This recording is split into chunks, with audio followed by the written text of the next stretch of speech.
Hello everyone and welcome to the Green Man channel. Hope you're doing good and well. So it's time for a new album review this Saturday. I'm talking about the second album from New York thrash metal band Electrocutioner with their release Harbinger, which came out on the 5th of September via CDM Records.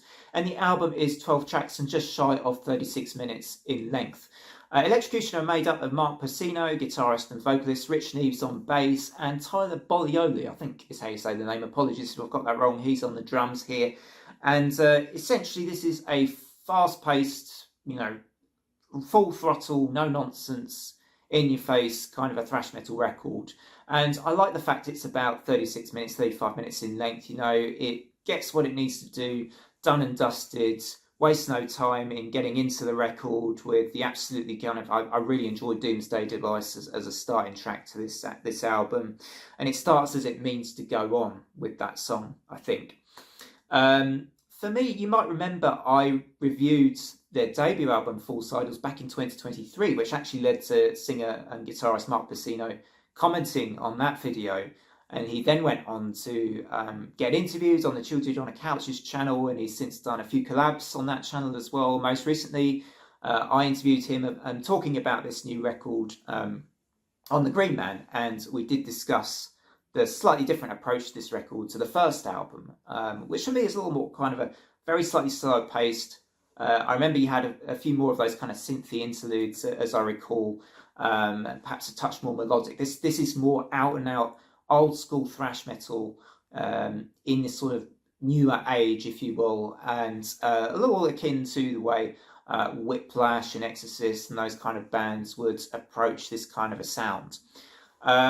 So I'm just going to quote the Bandcamp page, if I may, directly here, because I like the way it describes this album. So from the opening roar to its punishing finale, Harbinger is more than an album, it's a declaration. Electrocutioner have tapped into the Big Apple's thrash lineage and blasted it into the modern age.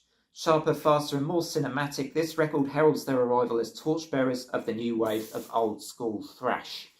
And I would say, as I've already said, this is definitely more of a ferocious, fast-paced, full throttle affair than debut record False Idols. And, you also have these sort of gang chant vocals quite a bit in this album, and as well as Mark's, I really sort of barking kind of thrash metal vocal style as well, which I enjoy. And like I say, from the first track pretty much to the last one, it is just like a sort of just really fast tempo in your face record. Some of my favourite cuts from here include Open a Doomsday Device that I've already mentioned. I also really like Heaven's Gate because it has just one of these really kind of sharp, really enjoyable guitar solos that I particularly enjoy the way Mark plays that solo on this song. The Chariot and Seven Seals of Koresh, which are two tracks towards the end of the album, are two others that I really enjoy. I feel particularly Seven Seals of Koresh, which is actually the longest song on the album.